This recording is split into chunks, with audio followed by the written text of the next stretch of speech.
एकदा पार्वतीने परमेश्वर शिवशंकरांना विचारले, असे कोणते श्रेष्ठ तसेच सरळ व्रतपूजन आहे, ज्यामुळे मृत्यूलोकातील प्राण्यांना तुमची कृपा प्राप्त होईल? उत्तरादाखल शंकराने पार्वतीला शिवरात्रीच्या व्रताची कथा सांगितली. एका गावात एक शिकारी राहत होता. मुक्या जनावरांची हत्या करून तो आपल्या कुटुंबाचे पालन पोषण करीत असे. तो सावकाराचा कर्जदार होता. त्याने त्याचे कर्ज वेळेवर चुकविले नव्हते. त्यामुळे संतापून सावकाराने शिकारीला शिवठात कैदी बनविले. योगायोगाने त्याच दिवशी शिवरात्र होती. शिकारी ध्यानमग्न होऊन शिवा संबंधित धार्मिक गोष्टी ऐकत राहिला. चतुर्दशीला त्याने शिवरात्रीची कथाही ऐकली. सायंकाळी सावकाराने त्याला जवळ बोलावून कर्ज फेडण्याविषयी विचारले. शिकारी दुसऱ्या दिवशी सर्व कर्ज फेडेन असे वचन देऊन कैदेतून सुटला. आपल्या दिनचर्येप्रमाणे तो जंगलात शिकारीसाठी निघाला. पण दिवसभर कैदेत राहिल्यामुळे तो तहानभुकेने व्याकुळ झाला होता. शिकार करण्यासाठी तो तलावाकाठच्या बेलपत्राच्या झाडावर मचाण बांधू लागला. बेलवृक्षाच्या खाली बेलपत्रांनी झाकले गेलेले शिवलिंग होते. शिकाऱ्याला मात्र हे माहीत नव्हते.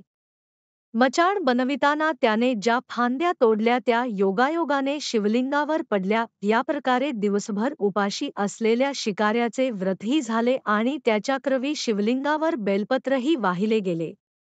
एका प्रहरानंतर एक गर्भिणी हरणी तलावावर पाणी पिण्यासाठी पोहोचली.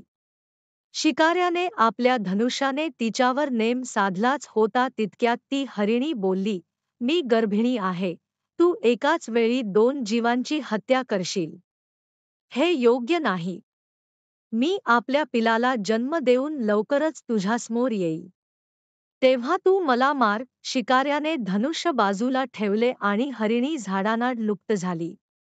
काही वेळाने दुसरी हरिणी तेथून निघाली.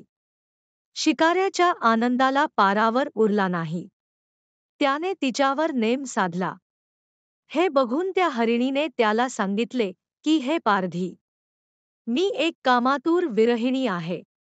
आपल्या प्रियेच्या शोधात भटकत आहे. मी माझ्या पतीला भेटून लवकरच तुझ्याजवळ येईल. शिकारी हसला आणि म्हणाला, समोर आलेली शिकार सोडून द्यायला मी काही मूर्ख नाही. याआधी मी 2दा शिकार गमावली आहे. माझी मुले तहानभुकेने व्याकुळ झाले असतील. उत्तरादाखल हरिणी म्हणाली, जशी तुला आपल्या मुलांची काळजी वाटते आहे तशीच मलाही वाटत आहे. त्यामुळे मी फक्त काही काळ तुझ्याकडून जीवनदान मागत आहे. माझ्यावर विश्वास ठेव. मी लगेच परत येईल. हरिणीचा तो व्याकुळ स्वर ऐकून शिकाऱ्याला तिची दया आली. त्याने तिलाही जाऊ दिले.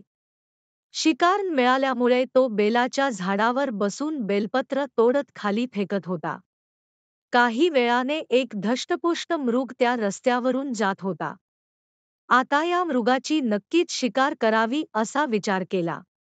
पण त्याच्यावर नेम धरला असता मृग दिनवाण्या स्वरात म्हणाला, हे पारधी, जर तू माझ्या आधी 3 हरिणींना मारले असेल तर मला मारण्यातही वेळ करू नकोस, म्हणजे त्यांच्या वियोगात मला एकही क्षणाचे दुःख सहन करावे लागणार नाही.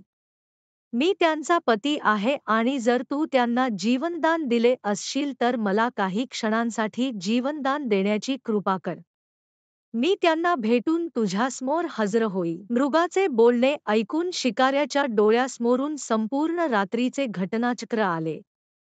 त्याने सर्व कथा मृगाला ऐकविली. तेव्हा मृगाने सांगितले, माझ्या 3ही पत्नी येथून वचनबद्ध होऊन गेल्या आहेत, मात्र त्या माझ्या मृत्यूनंतर आपल्या धर्माचे पालन करू शकणार नाहीत. त्यामुळे तू मला आता जाऊ दे, मी त्यांच्यासमवेत तुझ्यासमोर हजर होतो. उपवास, रात्रीचे जागरण तसेच शिवलिंगावर बेलपत्र चढविल्यामुळे शिकारीच्या हिंसक हृदयाचे निर्मल हृदयात परिवर्तन झाले होते. धनुष्य त्याच्या हातातून निसटले. शिवाने त्याच्या हृदयात बदल घडवून आणला. त्याला आपल्या भूतकाळातील कर्मांचा पश्चात्ताप झाला. थोड्याच वेळात मृग सपरिवार शिकाऱ्यासमोर आला. या प्राण्यांमधील प्रेम पाहून शिकाऱ्याच्या डोळ्यातून अश्रू वाहायला लागले.